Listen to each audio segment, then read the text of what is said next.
Bruh.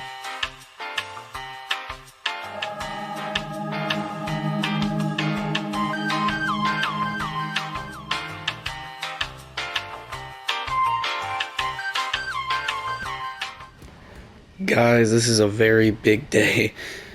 So, the game has gone through a lot of updates and so has my setup. So, today we have Controls Video 2.0. Woo!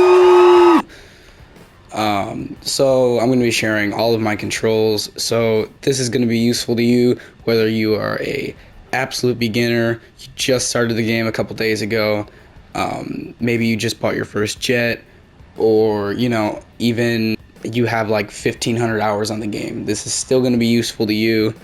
A lot of people have already seen improvement with this setup, so I hope I can help you too.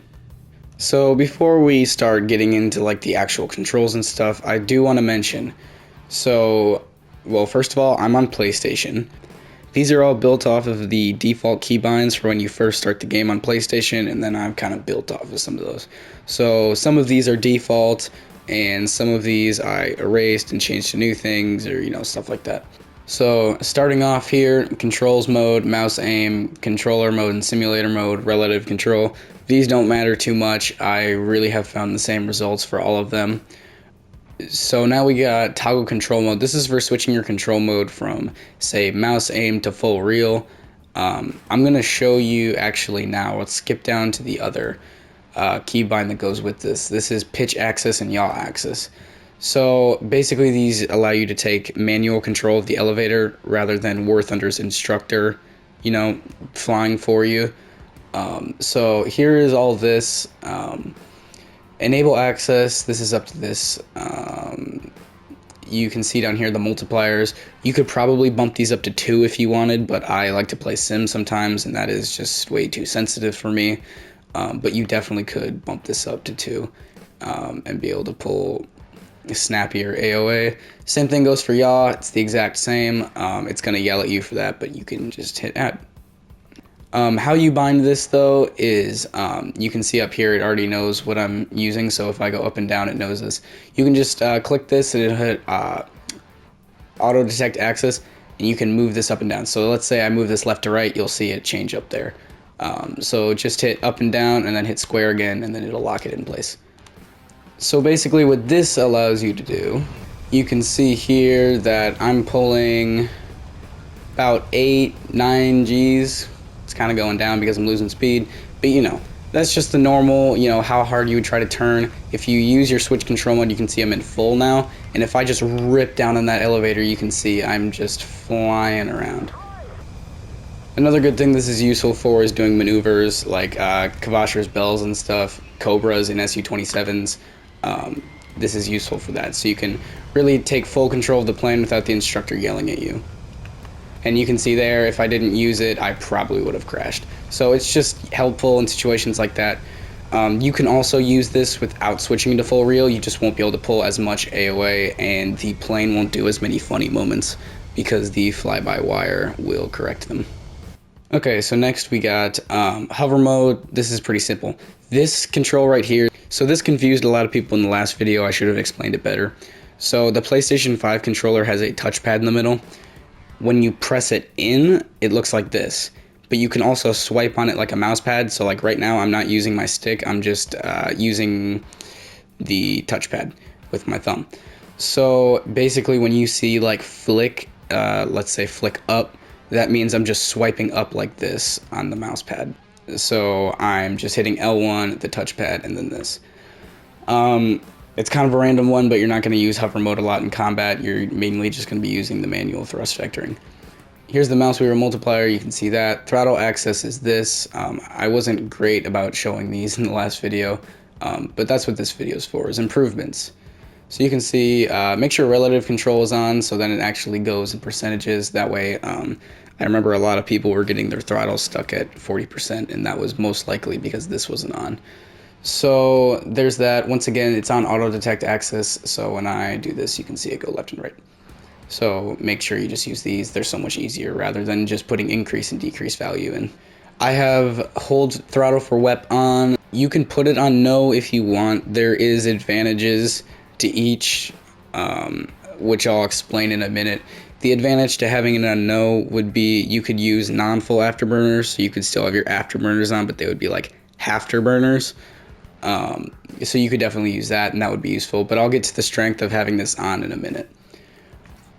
Here's my roll axis. Here's thrust vector. So this is the one you'll probably use the most for when you're playing Harriers and stuff. This will probably get changed once we see like actual thrust vectoring planes, but I'll probably just put out a post or something when that happens. Or I mean, it might be a totally different control. Who knows? Hover height. Here's this. Relative control basically means on all of these that rather than moving in like I think they're like 10 or 20% increments, you're just moving them like as a full-on like 1% increments. So keep value for displayed access is obviously on. I mean, you could turn it off, but I feel like that would be kind of weird. A lot of what I tell people is it all comes down to personal preference. Like, this works best for me, but if you think something works better or it's going to be easier for you, just do it. Like, it really doesn't matter what my preferences are on this.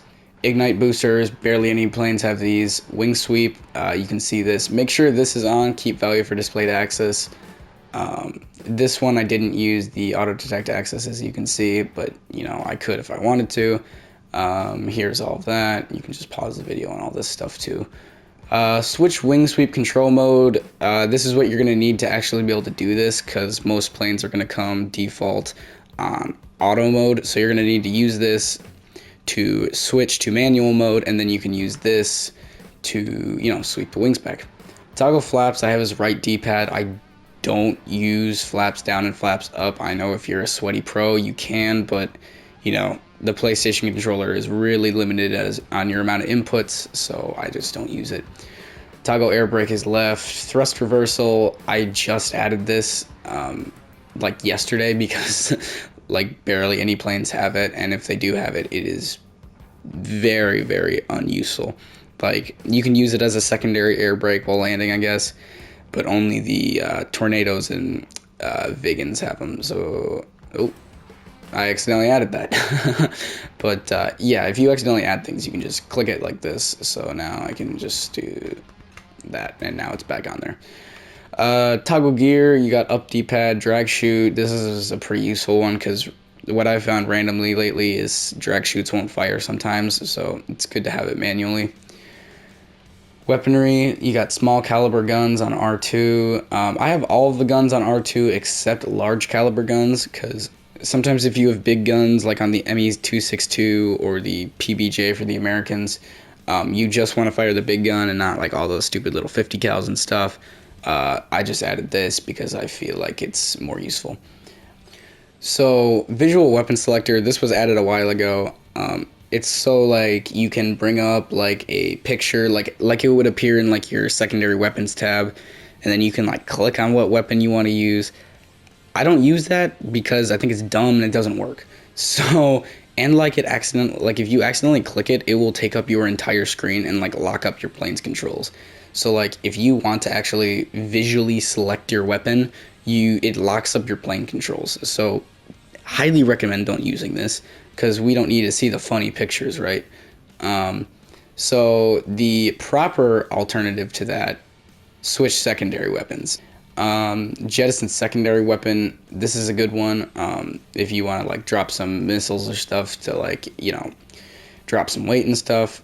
Open bomb bay door, you can actually open the bomb bay door with the drop bomb button, but in some instances, like I was using the the Vautor, and it carried half the bombs on the wings and half the bombs in the bay.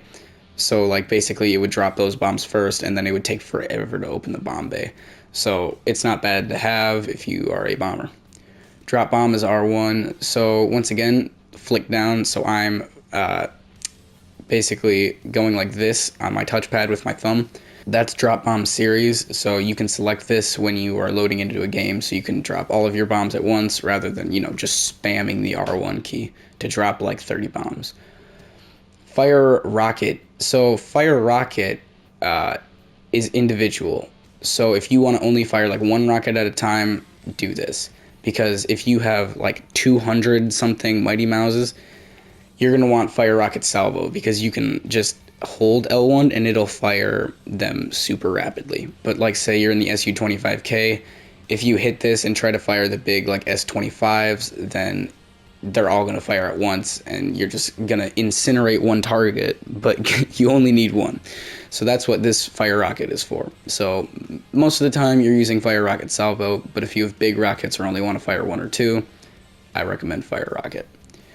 Fire air-to-ground missile is L1, R2. Fire air-to-air missile is L1, L2. Drop guided bomb is R1, same as regular bomb. Drop additional fuel tank is L1, R1, but you're still hitting you're touching the center pad because there's no, flick control. Weapon lock air-to-air, so this is to arm your missiles. You can actually prime your missile by using the fire air-to-air missile button. You don't actually have to use this, but I have it because, this actually comes default, so, I just kept it. Weapon lock air-to-ground, L1 and left D-pad. So basically most weapons will actually lock once you hit the fire button, but you can use it. I usually use it on Mavericks because sometimes they're being weird and you have to like lock them specially. But this is here if you need it if the weapon's being weird. Lock guided bombs, down D-pad R1. What I try to do with this setup is I try to keep stuff mainly categorized.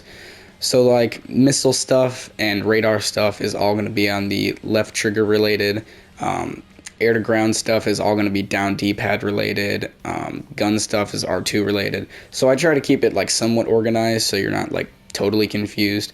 And what I've told people is like people get like super confused when they like wipe all of their setups that they were using forever and they try to remember what I have my controls set to. If it's hard for you to switch over, add them in increments. And if you only have prop planes, just add the ones that you need. Like if you're only at like 4.0, like you don't need all of this missile stuff and radar stuff. Like just add it slowly as you go. There's no harm in just coming back later when you need the keybinds, or even if it's just adding them over the course of a week so you can slowly get used to them, so you're not hopping into games like I don't remember any of my buttons, stuff like that. Switch secondary ones. This is an important one if you have multiple different kinds of missiles. So let's say you have IR, so infrared track missiles, and then you also have radar missiles. These are used to switch between them. Switch countermeasures. So this is a new one. This was updated either the last update or the one before this, before when I was making this video. So this is to switch between. You can actually fire them individually, fire flares and fire chaff. So I just have fire countermeasures as flick up, and then I like to switch between them. So you can see here that it'll say flare release mode or chaff release mode, flare and chaff release mode, and then I flick up when I'm ready to use them. Periodic countermeasures. This is a good one if you're like doing casts and don't do this if you have a limited amount of flares. Like if you have flares to dump, like in the F-14B or like some of the tornadoes, this is a good one. Just if you want to really commit tunnel vision, I don't recommend that at all. Situational awareness is still a good idea, but it's going to be hard for enemies to get a lock on you if you're really just dumping flares and stuff. So here's this. So this will auto flare for you. You can actually change your interval in either options or before you load into a game. Countermeasure slaving to Ma. I actually need to bind this real quick. Let's do... So this is the opposite of this one up here. So basically when you spawn into a F-111 or something that just has auto flare, like I think the SU-25 SM3 has it, and a lot of the new jets that are going to come in the December update here are going to have this.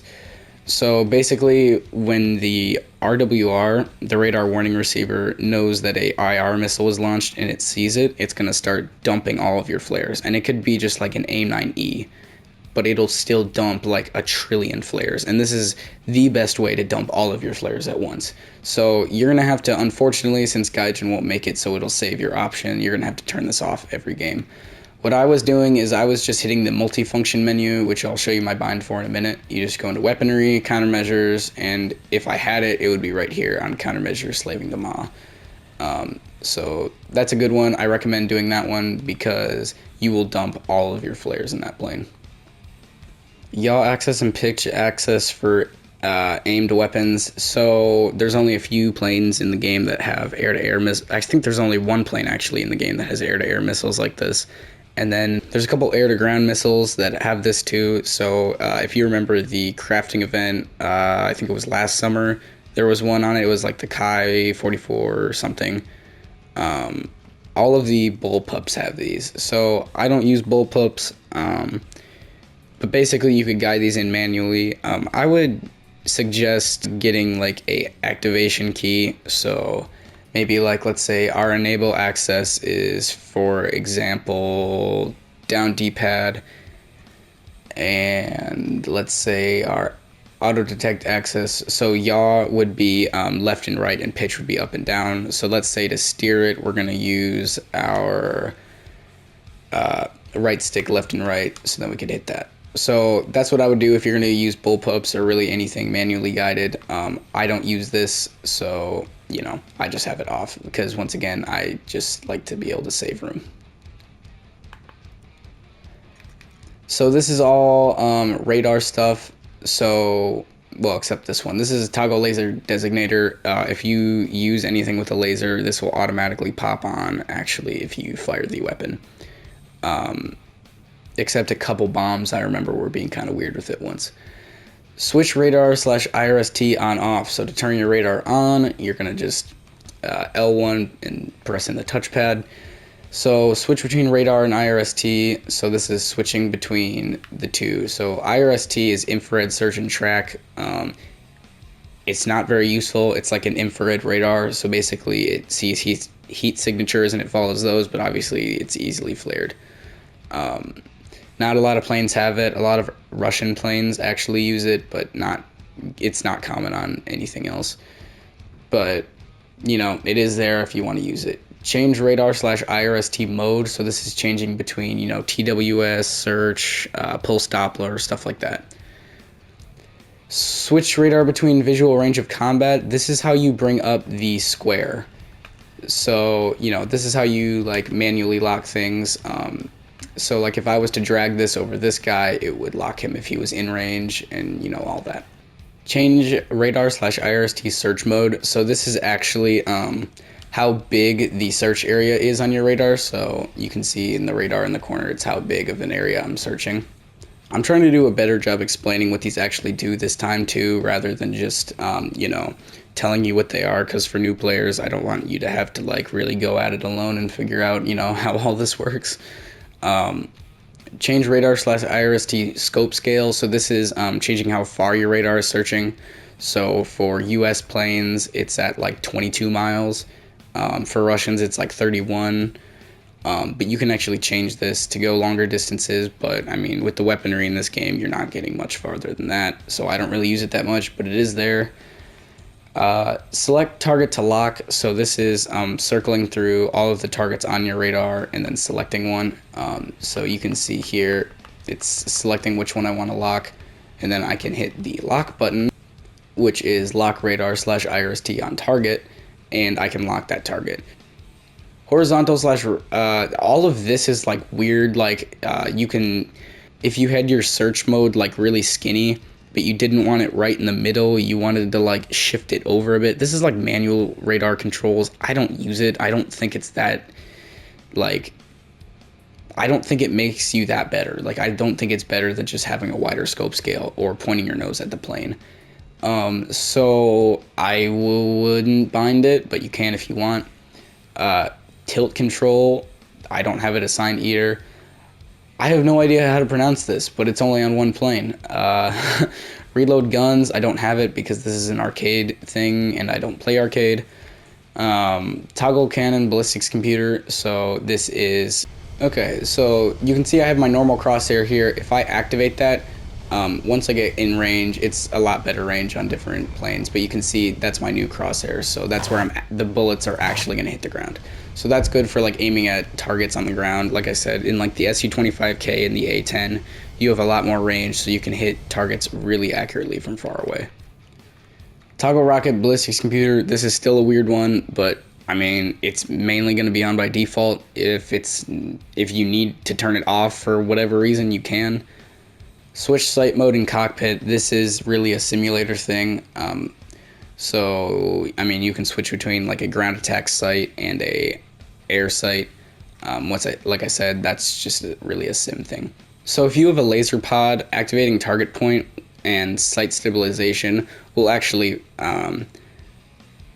activate target point is mainly for sim. You're trying to lock on the sight where your target point is, and for like realistic battles, sight stabilization, it'll fix the gimbal on target, so it won't be like, you know, moving around on the ground. Like, it'll fix it in place and stay steady on that target.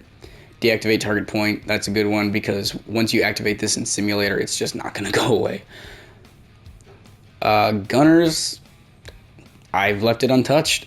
Camera control, toggle view is triangle. This is all, once again, that's a default one. Tracking camera, bomb / torpedo. I have it on this. That's also default.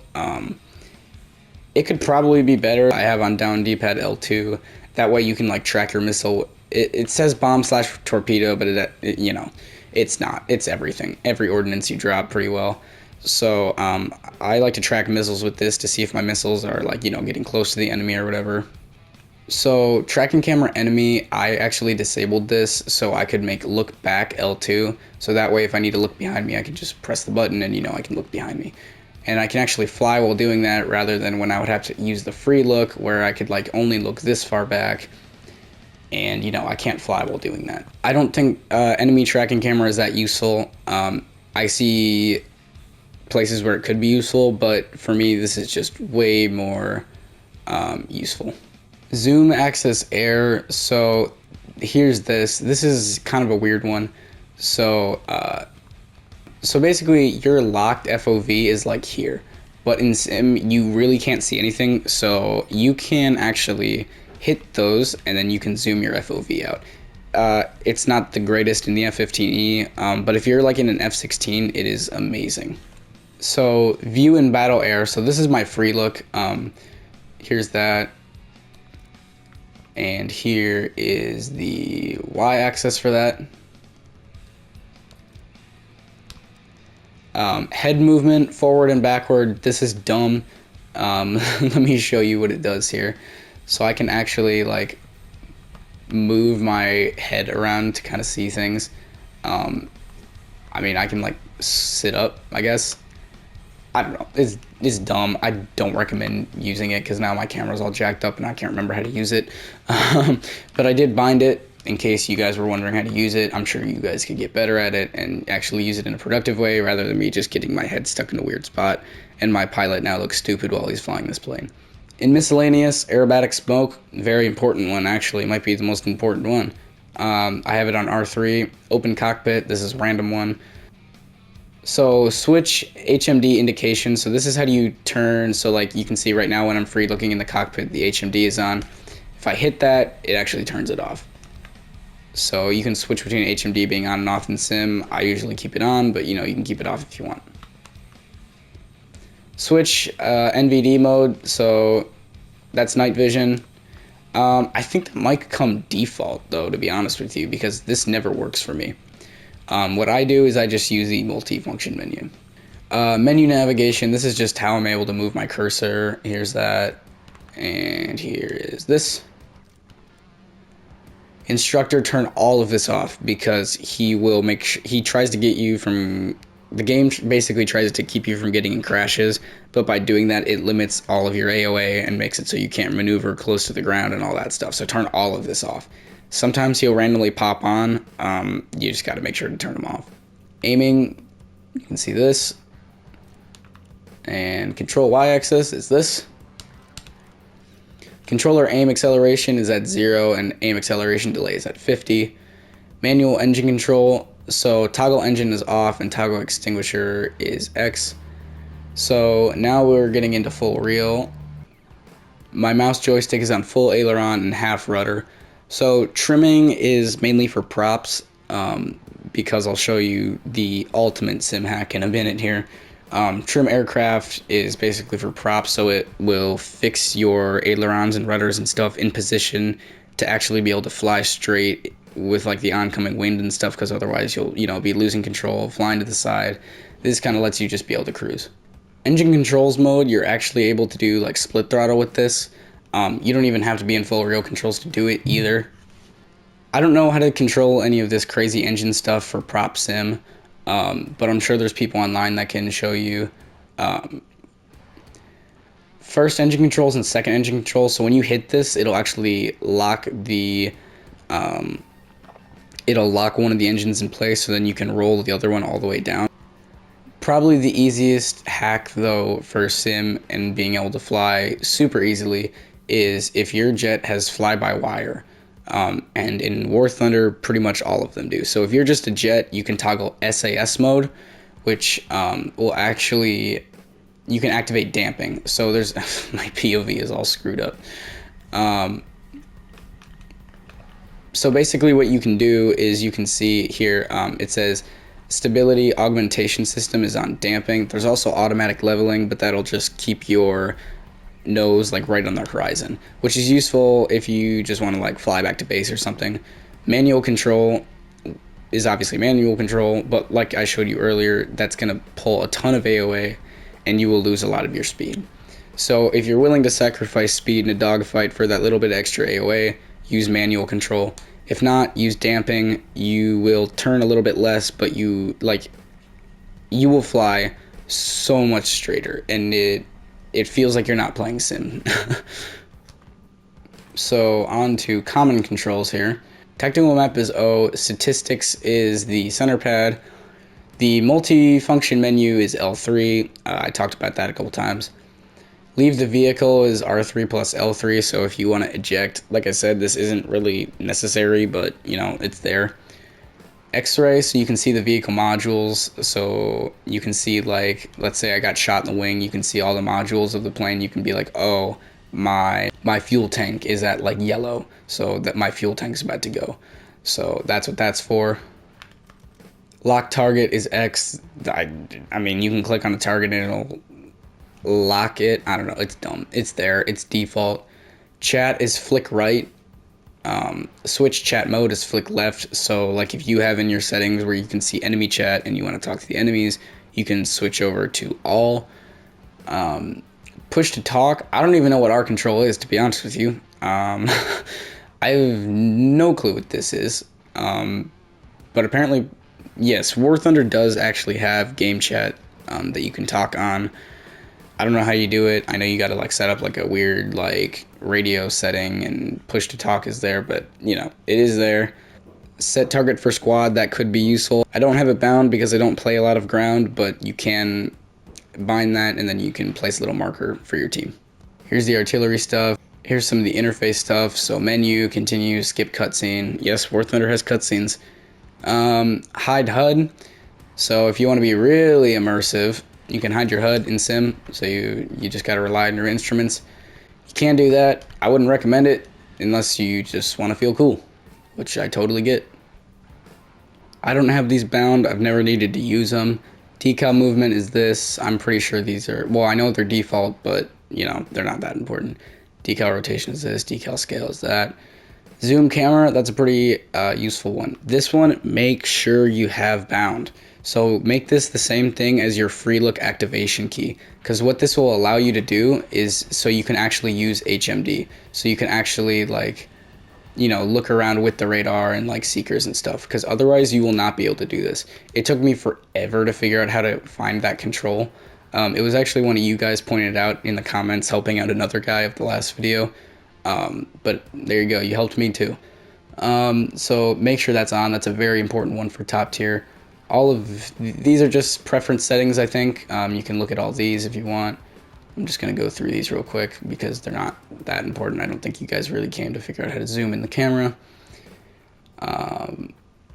this is all the voice chat stuff. I'm going to go through options real quick here. Here's this. Common battle settings. Sense of flight is how much your pilot's head shakes when you're in the cockpit and you're like pulling AOA. You can turn this off and it'll be super smooth. I think I had it on 0, but then it automatically went back to 50. Air battle settings. I have all of this. You can kind of just pause that real quick. There's a lot of stuff here about this.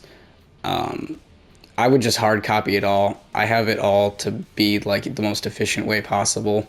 Helicopter settings is the same. Ground battle, I'm just going to go through this real quick because this isn't a ground battle video. I don't play naval. Battle interface. All of this is pretty much default, but like I said, just make sure everything's pretty exact here. Measurement units, I have mine on full freedom, baby. Player markers, that's all default. Chat and voice chat. If you do want to talk to the enemy team or see messages from the enemy team, you can see chat messages on all right here rather than team and squad. Controller settings, swap controller sticks. So if you want to have like your right steer and your left throttle and stuff, you can do that. Vibration, I don't have it on because on this game it's not really modeled that correctly. It's like if anything happens, your controller will shake. Replays in spectator mode, we don't get a lot of options for that, so I think those are all default. And then, yeah. So the final thing on controls, I know some people like it better where if you push down on the stick, your plane will go up.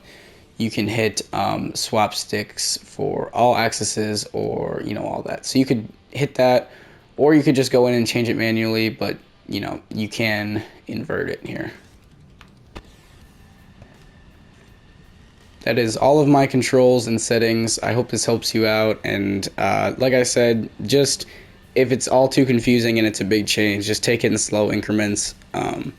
I really think it's going to be hard for you to just add it all at once. So, and also if something doesn't work for you, or if you have something that works better and just makes more sense to you, just go for it. You don't have to hard copy all of my controls. I hope that was helpful, and I will see you on the next one.